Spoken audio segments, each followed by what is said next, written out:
नमस्कार मली किचेने तुम्हारे स्वागत। आज आमी निरामिष माछेर रेसिपि करे देखाबो। एखाने आमी एकटी काँचा कला और अर्धेक आलू नियेछि। एटी आमी एखन सेদ্ধ करे नेब। तो देखते पाচ্ছ एटा आमी सेদ্ধ बसिए दिएछि, सामान्य लवणও दिएछि যাতে তাড়াতাড়ি সেদ্ধ হয়ে যায়। একটি পেস্ট বানিয়ে নিব। সেখানে 4টি শুকনো লঙ্কা ও একটু আদার টুকরো নিয়েছি।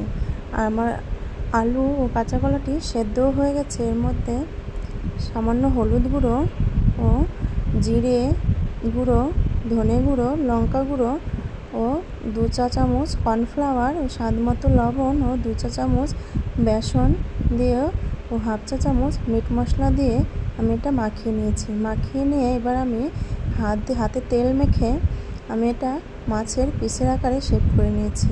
এবার আমি এটি কড়ার উপরে তেল দিয়ে তেলের উপরে ভেজে নেব।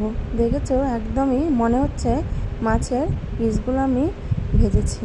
তো কতটা সুন্দর দেখতে হয়েছে। তো বন্ধুরা এবার আমি কড়ার উপরে আবারও তেল দিয়ে দিলাম। তেলটি গরম হলে এখানে একটি তেজপাতা ও গোটা কয়েকটা গরম মশলা ও সামান্য জিরে ভেজে নেব। যে মশলাটি করে রেখেছিলাম সেটি আমি এখানে দিয়ে দেব। তো এখানে আমি হলুদ গুঁড়ো, জিরে গুঁড়ো ও ধনে গুঁড়ো সব কিছু আবারও কষিয়ে নেব। মশলাটি যাতে পুড়ে না যায় সেই জন্য আমি এখানে সামান্য জলও ব্যবহার করেছি। এবার ভালো করে কষিয়ে নিতে হবে। তো বন্ধুরা তোমরা এই রেসিপিটি বাড়িতে বানিয়ে খেতে পারো। এখানে আমি স্বাদমতো লবণও ব্যবহার করেছি। এরপরে চিনিবাদাম বাটাও দিয়ে দিলাম। আবারও ভালো করে কষিয়ে নেব। তো দেখতে পাচ্ছ আমি এখানে ভালো করে কষিয়ে নিচ্ছি। এবার এখানে আমি মিট মশলা ব্যবহার করব। তো বন্ধুরা আমার এই চ্যানেলটি ভালো লেগে থাকলে তোমরা সাবস্ক্রাইব করে দিও ও আমার এই রান্নাটি ভালো লেগে থাকলে লাইক কমেন্ট শেয়ার করে দিও। আমার মশলাটি কষানো হয়ে গেছে। এবার আমি এখানে পরিমাণ মতো জল দিয়ে দিব। জলটি ফুটেও গিয়েছে। এবার আমি এখানে স্বাদ মতো চিনি ব্যবহার করব।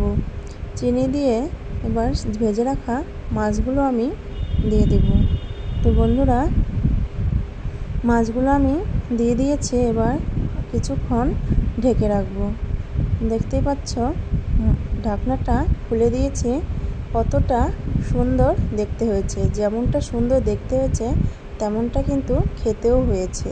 তো এবার আমি গরম মশলা দিয়ে রান্নাটি আমার শেষ করলাম। তো বন্ধুরা আমার এই নিরামিষ মাছের রেসিপিটি কেমন লাগলো কমেন্ট করে জানিও। নমস্কার।